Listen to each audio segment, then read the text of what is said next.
Right, so thank you everyone for being patient for the last 2 weeks as I sort my stuff out.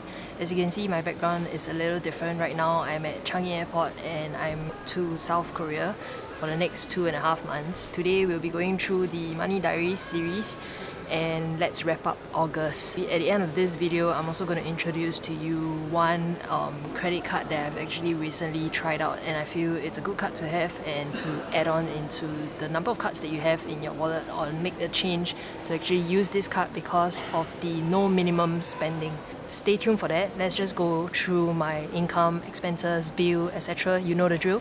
Let's go. Sources of income this month is at 3.2 thousand, close to 3.2, it's at 3197. For card cashback this month is little higher, it's at $122.70. Make reference to the interest and cashback tracker. For the breakdown of cashback I've earned this month is actually from the UOB Absolute Amex and also the UOB Evol card. With that, I'm actually earned $58 for the Absolute Amex and the Evol card at $39. My combination of credit cards, I've done a video entirely on that as well. If you're new to this, please make reference to the video up above. I'll link it up above and also down below for your reference. Yeah, so that amounts to about $122.70. If you hear the beeping sound at the back, I'm so sorry. There's this thing that's going on at the airport, which also means that everything is picking up. It's getting noisier. It's a good thing, but bear with me. So after that, second to that will be the BMAC. BMAC actually stands for Buy Me a Coffee. It is where I put up this spreadsheet up for grabs for you guys. With this budgeting spreadsheet, I did not make it available for free. Basically, the reason behind it is I want you to go out there and try out to form your own annual budgeting spreadsheet or your monthly tracker instead of just buying it off a certain platform like I used to do.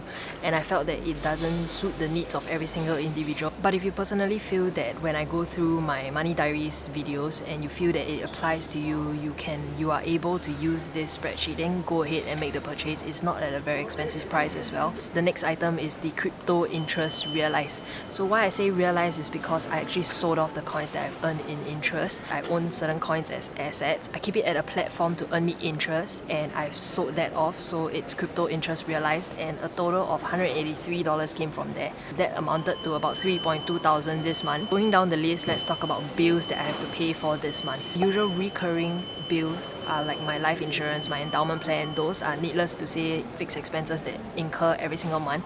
But if you go down the list, I have another category called the others, which is higher this month, which is why my fixed expenses is at $995 this month.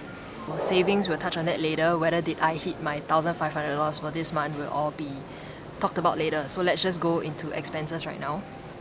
Expenses, I did not keep to the target of $400. It was a little hard, honestly. If you really keep yourself to $400 every single month, it's not doable. If you've seen my other months covering that, I've actually managed to hit between like 300 or high 200 every single month, but those are months where I stayed home a lot, that kind of thing. So this month was a little different. I spent quite a bit settling a few things, having more meals with people. And yeah, all in all, I spent a total of $600 for my variable expenses. It's still not too high, I personally think. And if you go into my cash flow summary, the total amount that I've actually saved this month is $1,606.64. So I've hit my $1,500 this month, although my expenses was higher for this month. That's a good thing, I guess. If you're wondering how am I funding South Korea for the next 2.5 months, my income and the budget behind it, how much am I going to spend, then continue following along on this journey because I'll be sharing more in the next video as well. Investment this month, I actually put some amount into the Singapore savings bond as well, so that was one form of investment. Yeah, so that's it. So my expenses, if you really want to know the breakdown of my expenses in categories, for eating out this month I spent $121. Transportation was $71. The $50 out of that $71 was topping up the cash card for my mom's car. So that was one of the expenses I count as transportation. Giving was at $276. Others is at $82.90, and that in total amounted to $595.04. Yep, so if you want a detailed breakdown on the day-to-day of what I spend on, then go ahead and make reference to the expense tracker that I have here. Yep. Will I still be using this spreadsheet going into South Korea? I will be, so I will still be covering my Money Diary series, just maybe not limiting myself to spending only $400 because I'm in a whole new country. I'm trying to explore a little and also find out the cost of living there. So the $400 will end in August this month, and sad to say I did not hit that budget, but I still managed to save $1,500. Alright, so the credit card that I really wanted to introduce to you guys is the HSBC Revolution credit card. As you can see here, it's really sleek, it's really beautiful.